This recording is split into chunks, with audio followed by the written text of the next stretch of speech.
Bismillahirrahmanirrahim. Assalamualaikum warahmatullahi ta'ala wabarakatuh. Alhamdulillahi rabbil alamin. Wa sallallahu ala sayyidina Muhammadin wa ala alihi wa sahbihi wasallam, amma ba'du. Masih banyak orang yang termakan fitnah. Ceritanya Ba'alwi yang salah satu leluhurnya yaitu Faqih Muqaddam mi'raj 70 kali. Cerita ini disebarkan dengan pemaknaan yang salah sehingga menjadikan stigma bahwa Bani Ba'alwi ini adalah kelompok orang-orang yang berusaha untuk mengglorifikasi leluhur mereka melebihi Nabi Muhammad SAW. Karena Rasulullah pun itu mi'rajnya hanya sekali, lah ini kok semalam bisa sampai 70 kali. Nah, pada akhirnya menjadikan orang-orang itu yang terutama yang awam ya, yang tidak memahami apapun tentang ilmu, itu menjadi lari dan menyematkan perkara-perkara yang tidak pantas kepada Bani Ba'alwi.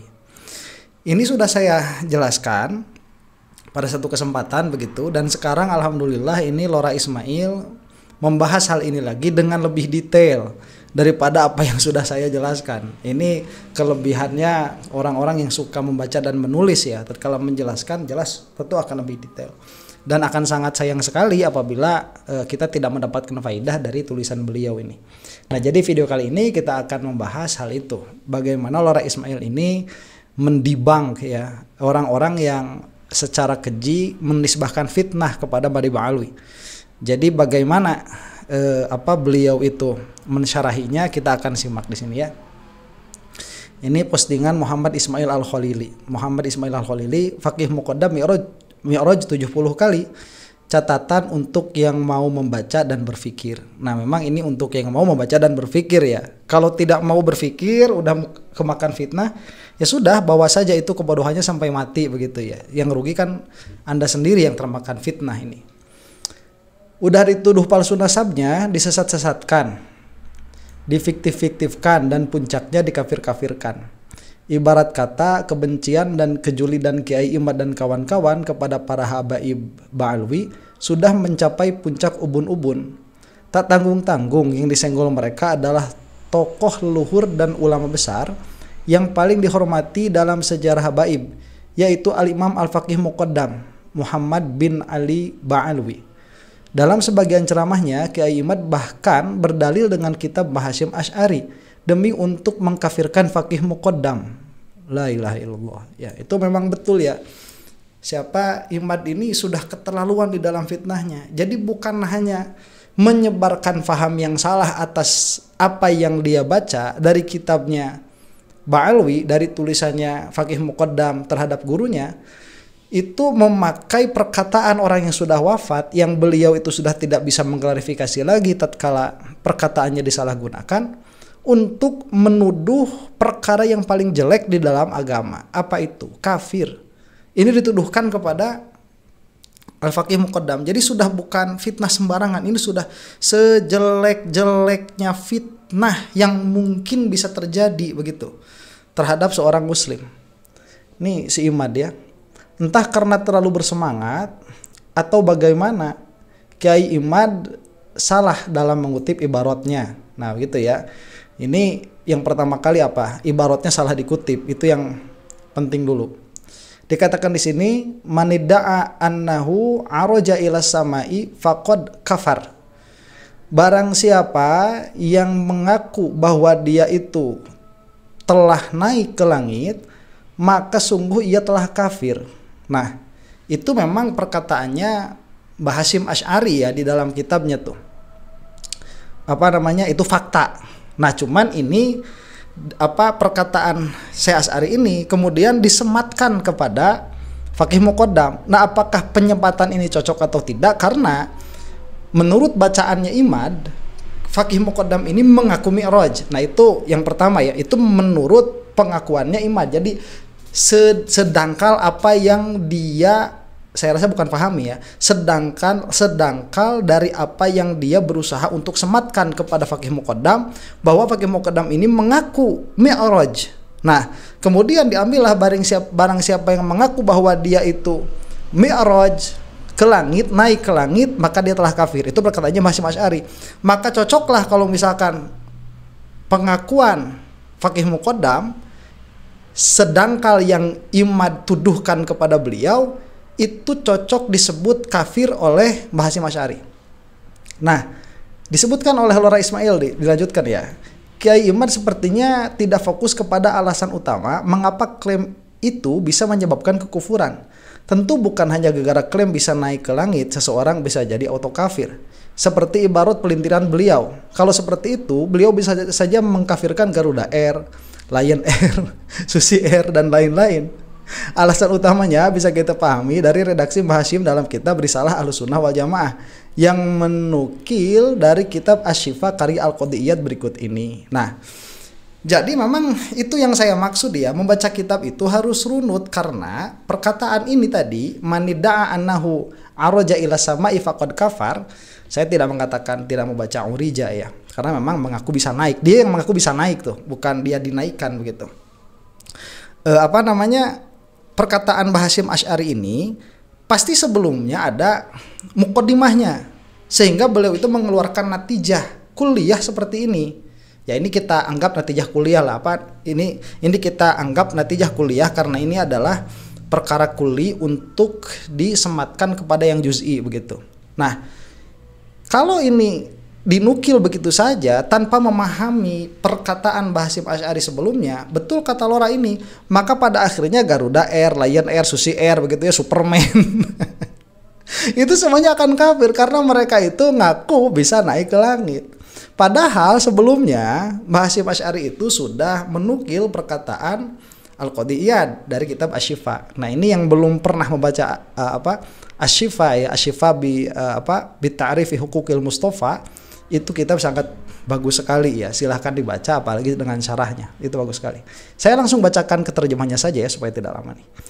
Apa kata Al-Qadhiyyat? Demikian juga orang-orang yang mengakui keilahian Allah dan keesaannya, tetapi mereka meyakini bahwa Allah tidak hidup atau tidak qadim, atau bahwa Allah adalah makhluk baru atau berbentuk, atau menganggap Allah memiliki anak, pasangan, atau orang tua, atau bahwa Allah lahir dari sesuatu atau tercipta dari sesuatu, atau ada sesuatu yang qadim bersama Allah sejak azali, atau ada pencipta alam selain Dia, atau ada pengatur selain Dia, maka semua keyakinan itu adalah kekufuran berdasarkan ijma' kaum muslimin, seperti keyakinan golongan ilahiyin dari kalangan filsuf, ahli astrologi, dan kaum naturalis.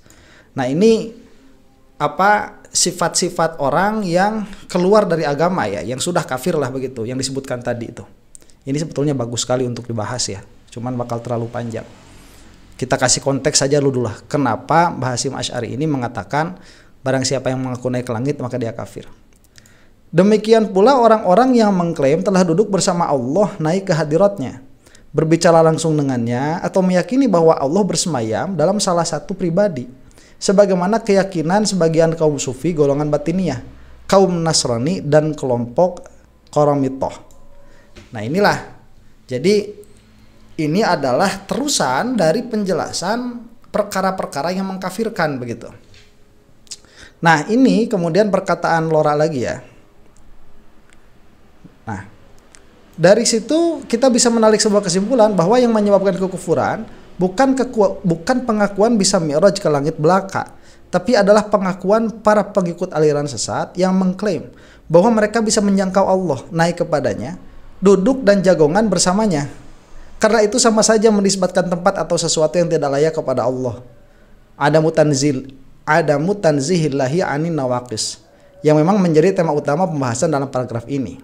Nah, jadi sebetulnya itu yang menunjukkan kepada dimnan begitu, menunjukkan secara implisit bahwa orang yang mengatakan mi'raj bisa ngobrol dengan Allah Subhanahu wa taala secara hakikatan begitu, itu adalah kafir. Karena kenapa? Karena dimnan di dalam perkataan itu secara implisit menunjukkan bahwa di dalam dirinya itu ada i'tiqad bahwa Allah itu bertempat begitu. Itu sebetulnya di situ, bukan pada kejadian mi'rajnya. Nah, jadi itu akan menunjukkan kepada i'tiqad orang yang mengatakan hal itu, bahwa Allah itu tidak tanzih tetapi penuh dengan sifat-sifat yang nawaqis. Kemudian, Oke, sekarang kita akan membahas beberapa poin penting terkait Mi'raj Faqih Muqaddam yang banyak dijadikan bahan rujukan pendukung Kiai Imad, bahkan dijadikan alasan untuk mengkafir-kafirkan beliau.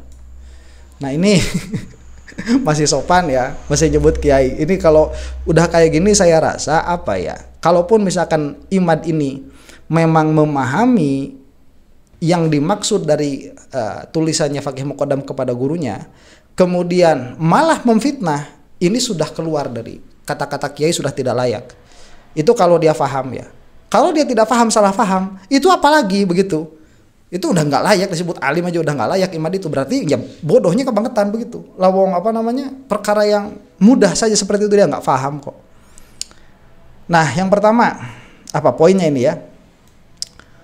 Faqih Muqaddam sama sekali tidak pernah menyampaikan klaim Mi'raj 70 kali di hadapan publik, baik itu kepada para pengikutnya, apalagi kepada masyarakat awam. Sumber pertama dari kisah ini yaitu kitab Al-Jauharus Syaffaf, menyebutkan bahwa beliau saat itu sedang mengirim surat privasi kepada salah satu gurunya, seorang ulama sufi bernama Syekh Sa'ad Ad-Dhafari. Dalam suratnya itu beliau memposisikan diri sebagai mustafti, seorang murid yang meminta pendapat gurunya terkait pengalaman ruhani yang beliau rasakan selama menjalani kholwah dan riyadhah. Nah ini pernah saya bahas ya, permasalahan ini, dan saya alhamdulillah pernah membaca kitabnya. Memang yang dikatakan orang ini benar. Itu bukan koar-koar di hadapan umum ya, Mi'raj 70 kali begitu saya. Enggak, itu menulis tulisan kepada gurunya. Ini langsung menukil ya di sini dari kitabnya itu. Nah, termasuk isi surat Faqih Muqaddam kepada Syekh Sa'ad Ad-Dhafari. Aku dimi'rajkan ke Sidratul Muntaha 7 kali dalam satu malam. Dalam sebagian riwayat 27 kali dan dalam sebagian riwayat 70 kali. Nah, itu memang riwayatnya khilaf ya. Kemudian lihat bahasanya nih. Ini aku dimi'rajkan. Jadi urija ya. Annahu urija bi. Jadi jelas itu bukan aroja. Kalau tadi bahasanya siapa?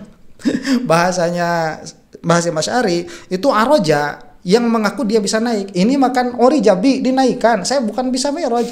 Jadi enggak setiap kali mau mi'raj bisa. Enggak, yang namanya karomah. Kalaupun kita memahami ini sebagai zahir dulu ya, mi'raj zahir. Itu enggak bisa setiap kali dilaksanakan. Setiap mau begitu melaksanakan enggak. Dan apakah yang dimaksud dengan beliau mi'raj di sini adalah mi'raj badan sebagaimana Rasulullah SAW? Tidak ada bahasa itu. Ya, ini adalah curhatan seorang murid kepada gurunya begitu. Jadi kadang-kadang ya kalau misalkan ruh kita ini sudah terangkat dari duniawiyah, kemudian alaqoh dengan dengan jasad jawarih ini sudah terkikis, sudah sangat tipis sekali, sehingga makin dekat kepada alam makna, kepada alam maknawi. Nah itu yang tersingkap di dalam alam makna itu akan terlihat sebagaimana zohir. Dan kalau misalkan terlihat sebagaimana zohir, kadang orang yang mengalaminya itu sudah tidak bisa membedakan apakah ini mi'raj zahir atau batin. Itu sudah tidak bisa membedakan. Kenapa demikian? Karena sudah beda dengan kita begitu. Alaqoh zahir, alaqoh ruh dengan zahirnya sudah lain. Lah kita mau membaca ini dibayangkan sama kita mi'raj begitu ya. Kadang-kadang ya tidak seperti itu. Nah makanya dituliskan di sini, Syekh Sa'ad Al-Dhafari membalas surat beliau dengan beberapa catatan dan arahan. Salah satu isi pesan beliau, dan ini saya langsung bacakan ya. Ini saya sudah pernah membacakan kitabnya. Yang pada intinya, ya sudah langsung saja ya. Yang pada intinya meminta Faqih Muqaddam tetap fokus kepada mahabbatullah dan tidak terlalu terpengaruh dengan hal-hal berbau keramat sedahsyat apapun itu. Nah ini betul ya. Memang di dalam kitabnya seperti itu. Jadi bahasanya itu nanti seperti ini. Wa kullama arada 'alaika syai'un fazinhu bimizani syar'i wal aqli wal kitabil azizi fama wafaqal haqqo faf'alhu wa ma la yuwafiqul haqqo fatrukhu. Sebentar, ini ada yang setelahnya ya. Jadi di dalam bukan nukilan ya, tulisan gurunya kepada Syekh Faqih Muqaddam itu ada bahasa seperti ini. Engkau itu tidak mesti saya berikan nasihat seperti ini begitu. Engkau sudah tahulah begitu. Cuman ini adalah kewajiban seorang guru mengingatkan muridnya. Jadi Syekh Faqih Muqaddam ini sudah dilihat alim oleh gurunya sebetulnya. Nah kemudian karena ini adalah menyurat privasi antara dua ulama sufi, maka tentu kita juga harus memahaminya dengan literatur sufiyin, bukan imadiyin. Siapapun yang mau lebih dalam membaca kitab-kitab tasawuf akan dengan mudah menemukan pembahasan tentang mi'raj ruhi ala para aulia di sana. Mi'raj ruhi sufi ini tentunya berbeda dengan mi'raj yaqozatan yang dialami baginda Nabi Muhammad SAW. Mau 70 kali, 100 kali, bahkan 1000 kali sekalipun. Yang namanya mi'raj ruh itu tidak ada apa-apanya dibandingkan 1 kali mi'raj jiwa raga baginda Nabi yang merupakan sebuah privilege yang tidak akan diberikan kepada wali manapun seperti disampaikan oleh Ibnu Arabi berikut ini. Nah, jadi kalau misalkan wakinya ya, nih wakinya, kenyataan aslinya. Apakah Faqih Muqaddam ini mi'raj 70 kali dengan badannya berlandaskan nukilan dari Ibnu Arabi yang akan kita bacakan nanti? Itu tidak mungkin begitu, sudah tidak mungkin. Jadi wakinya itu sudah tidak mungkin mi'raj ruh wal badan secara bersamaan dalam pengertian ya inilah jasad ini nih yang menempel kita bush gitu mi'raj. Itu udah nggak mungkin. Itu khususiyatun Nabi SAW. Itu yang pertama. Tidak mungkinnya ini apa? Adatan, bukan tidak mungkin aklan. Ya, makanya ini secara ilmu kalam ya mungkin lihat perkara mungkinat. Tetapi nanti penjelasan Ibnu Arabi berbeda. Dalam pengertian itu adalah suatu hal yang mustahil adatan. Nah, kemudian apakah yang dirasakan oleh Faqih Muqaddam itu adalah hanya ruh saja? Nah, ini yang tadi saya sebutkan, bisa jadi yang beliau rasakan itu, yang beliau rasakan nih, wakinya sudah tidak mungkin. Cuman yang beliau rasakan, saking sudah tidak ada alaqah antara ruh dengan jasad badaniyah, dunyawiyah ini, apa yang beliau rasakan sebagai mi'raj ruhani, apa yang beliau alami sebagai mi'raj ruhani, itu sudah seperti mi'raj bil badan begitu. Itu ada kemungkinan seperti itu. Karena setiap kali alaqah ruh kita, alaqah itu apa ya? Hubungan ruh kita dengan badan kita semakin tipis, semakin menjauh, misalkan dengan mujahadah melawan hawa nafsu ya, dengan puasa, misalkan dengan kurang tidur dan lain sebagainya, itu nanti ruh kita dengan alam makna itu makin nempel sehingga makin terasa. Nah, itu yang disebut oleh beberapa ulama mungkin ya dengan nama ainul yakin. Ainul yakinnya di situ. Kalau di dunia itu beda, bukan ainul yakin di yaumil qiyamah. Disebutkan di sini di antara para ulama tasawuf yang pernah menyebut bahkan mengkonfirmasi pengalamannya terkait mi'raj ruhi ini adalah satu Ibnu Arabi ya. Sebentar. Di antara para ulama tasawuf yang pernah menyebut bahkan mengkonfirmasi pengalamannya terkait mi'raj ruhi ini adalah siapa saja itu? Satu Ibnu Arabi ya. Ini adalah nukilannya. Mi'raj para aulia pewaris Nabi adalah mi'raj ruh, bukan badan. Isra sir, bukan melewati pagar. Dan penglihatan hati, bukan mata kepala. Nah, itu wakinya, ya, bukan yang terasa oleh sohibul halnya, Ibnu Farid. Dan dariku menuju kepadanya ke tempat yang tidak ada ke-nya. Aku bermi'raj dan aku harumkan kehidupan setelah kembalinya aku. Kemudian Syekh Abdul Wahab Asy-Sya'rani, sesungguhnya para aulia memiliki dua mi'raj. Mi'raj dengan hati para anbiya dari segi keauliaan mereka, bukan dari musyari'an mereka. Mi'raj dengan jejak kaki para anbiya, pembawa syariat, bukan dengan hati mereka. Imam Al-Qushairi, masalah. Jika ditanyakan, apa pendapat Anda tentang para aulia, apakah mungkin mereka mengalami mi'raj? Jika Anda mengatakan bolehnya karomah, dan apa pendapat Anda terkait ucapan kaum sufi tentang mi'raj Abu Yazid Al-Bustami dan selainnya? Dijawab, adapun mi'raj dengan badan maka tidak pernah dinukil dari seorang wali pun bahwa ia pernah mengalaminya, dan tidak jauh kalau kita mengatakan bahwa secara ijma itu tidak akan terjadi pada selain Nabi. Andaikan ada, pasti akan ada pendapat yang lain, dan sampai sekarang nyatanya belum ada. Adapun mi'raj di dalam mimpi maka tidak dapat diingkari bahwa sebagian aulia pernah mengalaminya. Dan adapun keadaan antara tidur dan terjaga tatkala seorang melihat ia dibawa ke langit oleh malaikat, lantas ia melihat hal yang menakjubkan, maka itu adalah hal yang biasa, dikenal, dan sebuah realita yang dialami oleh banyak ahli zikir di awal permulaan mereka. Itu adalah hal yang kami tidak ragu sama sekali bisa terjadi kepada mereka karena telah kami buktikan dengan cara-cara yang tidak bisa diingkari. Jadi dalam pengertian kalau kamu mau ya mi'raj seperti yang disebutkan oleh Imam Al-Qushairi, yang tadi saya sebutkan, tatkala ruh itu alaqah dengan badannya sudah menipis, itu ada cara adinya, ada istiqronya, ada asbab adinya. Kalau kamu mau begini caranya, cuman kamu sanggup apa enggak begitu? Ya mungkin nggak bakalan sanggup karena puasanya juga lama begitu, zikirnya juga banyak, harus melepaskan diri dari hasrat duniawiyah. Nah, Abu Yazid Al-Bustami, hatiku dimi'rajkan ke langit, ia berkeliling dan berjalan kemana-mana lalu kembali. Maka aku berkata, dengan apa aku datang bersamamu? Maka ia jawab, dengan mahabbah dan ridho. Nah itu ya, ini Abu Yazid Al-Bustami loh. Beliau itu mengatakan ya, hatiku dimi'rajkan ke langit. Nah kalau ini dijelaskan begitu, jadi lebih hati-hati karena bukan apa ya, syuur ya, ada kesadaran bahwa ini bukan mi'raj bil badan, ada kesadaran itu. Nah Faqih Muqaddam mungkin kesadaran itu tidak ada, makanya bertanya kepada gurunya itu. Tapi bukankah dalam riwayat Mi'raj Faqih Muqaddam disebutkan Sidratul Muntaha? Berarti itu jelas pengakuan Mi'raj yaqozoh, persis seperti Mi'raj baginda Nabi. Bentar-bentar, jangan kesusu dulu. Syekh Abdul Wahab Asy'arani mengisyaratkan dalam kitabnya Kashful Hijab Warron bahwa kata Sidratul Muntaha tidak identik dengan Mi'rajul badan. Mi'raj ruh juga bisa menggapainya, beliau menuliskan. Nah ini, para ulama ahli tahqiq menegaskan bahwa para aulia juga bisa mengalami isra ruh ke langit, layaknya mimpi yang dilihat seseorang, dan setiap dari mereka memiliki kedudukan tertentu yang tidak dapat dilewati. Ada yang mengalaminya di antara langit dan bumi, ada yang mengalaminya di langit dunia, ada juga yang ruhnya naik ke Sidratul Muntaha, sampai ke kursi, sampai ke arsy. Kemudian ada sebuah catatan menarik dari salah seorang peneliti dari Thariqah Naqsyabandi yang menuliskan kesimpulan penting terkait perbedaan antara Mi'rajul Anbiya dan Mi'rajul Aulia. Nah ini silahkan dibaca ya nanti sampai ke bawah tuh, karena ini memang jelas pembahasannya sangat detail. Saya mau langsung saja ke poin mana nih, ke poin 3 nih ya. Nah ini nih, olok-olok Kiai Imad dan kawan-kawan kepada Faqih Muqaddam terkait Mi'rajnya timbul akibat kesalahpahaman dalam menafsiri istilah Mi'raj dalam bahasa kaum sufi. Majas disangka hakikat.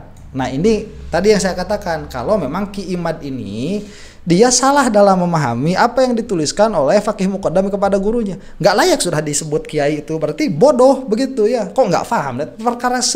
Perkara semudah itu loh untuk difahami bagi orang-orang yang tidak gagap membaca kitab para sufi begitu ya. Sebagian Lora Ismail misalkan. Itu nggak bakalan salah paham. Lah kok bisa Imad ini salah paham? Itu sudah nggak layak dikatakan kiai itu si Imad itu. Mi'raj sufi dikira persis Mi'raj Nabawi, bahasa-bahasa rumit kaum tasawuf, syatohat mereka mereka sangka adalah doktrin, ajaran, akidah yang berusaha disebarkan Ba'alwi secara masif kepada para pengikutnya. Minimnya literasi Kiai Imad dan kawan-kawan terkait pembahasan Mi'raj sufi inilah yang membuat mereka mudah baperan dan kagetan, bahkan dengan gegabah menyesat-menyesatkan dan mengkafir-kafirkan. Dan yang tidak mengherankan lagi, dari sekian aulia yang pernah mengkonfirmasi pengalaman Mi'rajnya, hanya nama Faqih Muqaddam saja yang mereka jadikan konten hujatan dan rujakan. Apakah sebab? Kalian pasti sudah tahu sendiri jawabannya. Nah ini yang saya lihat itu ya. Jadi Imad itu bukan nggak paham kok. Imad itu ilmunya ada begitu ya. Jadi dia itu memiliki ilmu, alat-alat untuk memahami kitab-kitab. Dia punya tuh alat itu. Cuman di dalam hatinya tuh entah ada apa, saya nggak bisa bilang juga ya hati orang, gimana kita bisa nebak apa di dalamnya begitu. Imad ini melontarkan sengaja, ini bukan kesana, tahu Imad itu, saya ngobrol sama guru saya ya, ini gimana Imad ini. Beliau bilang Imad itu kalau lagi ngomongin Ba'alwi tatapannya kosong ya, kalau lagi ngomongin Ba'alwi itu. Kenapa? Karena dia tuh tahu yang diomonginnya itu gak sesuai dengan apa yang difahami di dalam hatinya. Dia tahu entah ada apa. Ya kalau ada kata orang-orang sih Imad punya hutang kepada seseorang makanya jadi kayak gitu ya. Imad itu ilmunya ada ya, ini yang bermasalah nih. Jadi sebentar ya. Jadi setelah semua bukti dan referensi yang sudah dipaparkan di atas, yang terang benderang menegaskan bahwa Mi'raj Faqih Muqaddam hanyalah Mi'raj ruhi sufi, jika Kiai Imad dan kawan-kawan masih mencari celah untuk mengkafirkan Faqih Muqaddam dan menuduh Ba'alwi telah meyakini leluhurnya lebih hebat dari baginda Nabi, dan jika Kiai Imad dan kawan-kawan masih ngotot memframing bahwa Faqih Muqaddam mengaku-ngaku pernah Mi'raj jisman waruhan selama 70 kali, maka rasanya ingin saya bisikan ke telinga mereka satu persatu. Nih, bisikannya apa? Wahai bapak-bapak, wesi, benci ya benci, tapi mbok yo jangan sampai sebuta itu. Kita memang tidak harus berpikiran sama, tapi mari kita sama-sama berpikir. Nah itulah ya, mudah-mudahan kita itu masih waras lah ya. melihat fenomena ini, yang tidak mengenal keilmuan sedalam ini, mudah-mudahan tidak salah untuk taklid lah begitu. Karena Imad ini masalahnya di situ. Dia ilmunya ada, dia itu tahu apa yang dia bicarakan, dia tahu apa yang dibicarakan itu salahnya di mana, benarnya di mana, dia tahu. Nah, cuman masalahnya ya, tatkala seseorang sudah terkena hatinya oleh kotoran-kotoran ya, yang mana itu sangkaan saya. Mudah-mudahan bukan karena kebodohan yang ada, karena kalau karena kebodohan yang ada itu udah kebangetan, berarti udah kebangetan. Bodohnya terlalu begitu ya. Nah, inilah mudah-mudahan kita semua diselamatkan dari fitnah akhir zaman. Mudah-mudahan yang menonton video ini selalu diberi kebaikan oleh Allah Subhanahu wa taala fid dini wad dunya wal akhirah. Wallahu taala alam bisawab. Assalamualaikum warahmatullahi taala wabarakatuh.